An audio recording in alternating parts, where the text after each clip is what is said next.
Tiens, vous vous arrêtez ce matin sur la fameuse présidentielle américaine qui approche. C'est au mois de novembre avec le fameux duel entre Harris et Trump.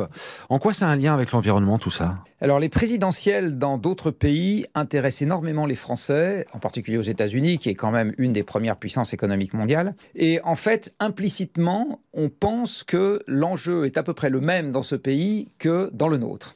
Alors en fait, ça n'est pas vrai. Le président en France concentre une quantité de pouvoirs qui ne sont absolument pas dans les mains du chef de l'État ou de la chef de l'État aux États-Unis. En France, c'est l'administration, donc le gouvernement, qui décide de l'agenda parlementaire. C'est le gouvernement qui décide des modalités d'application des lois via le système des décrets que nous avons en France, qui n'existe pas aux États-Unis. Aux États-Unis, par exemple, une loi contient ces décrets d'application. Aux États-Unis, la présidence concentre beaucoup moins de pouvoir et ce qui va vraiment compter aux États-Unis, mais dont on parle moins parce que ça incarne moins un individu en particulier, c'est les élections parlementaires qui auront lieu au même moment et de savoir si oui ou non la Chambre des représentants sera démocrate ou républicaine, sachant qu'en général le Sénat est républicain.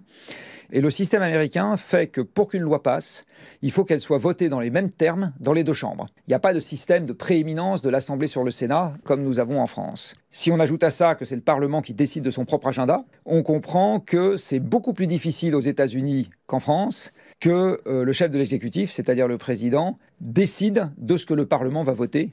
Et en disant, tu vas discuter de ça, et puis tu vas me voter la loi telle que mon administration l'aura rédigée. C'est pas du tout comme ça que ça se passe aux États-Unis. Du coup, en ce qui concerne l'environnement, ce que je viens d'évoquer s'applique.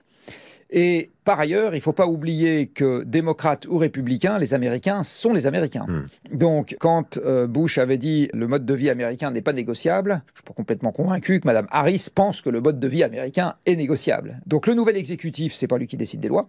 Qu'est-ce qu'il peut faire? Il peut quand même nommer des juges à la Cour suprême. Ça peut avoir un effet sur la jurisprudence. Et dans un pays comme les États-Unis, où on se fait un procès pour un oui, pour un non, ce qui se décide, notamment en matière d'environnement, ça peut avoir de l'importance. Et il peut y avoir éventuellement aussi des nominations dans les agences. Par exemple, l'équivalent de l'ADEME, l'agence de l'environnement aux États-Unis.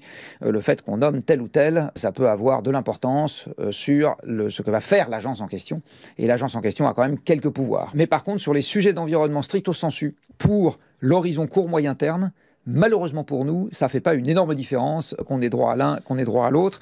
Rappelons juste deux faits passés.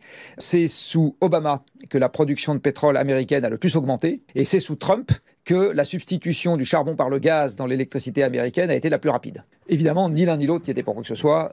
Voilà. Mais c'est juste pour relativiser le fait que dans le domaine environnemental, malheureusement, c'est pas ça qui va décider fondamentalement du sort du monde. Le fait qu'on ait l'une ou l'autre à l'arrivée dans quelques mois. Les choses sont dites et elles sont signées. Jean-Marc Jancovici en ce samedi matin sur RTL.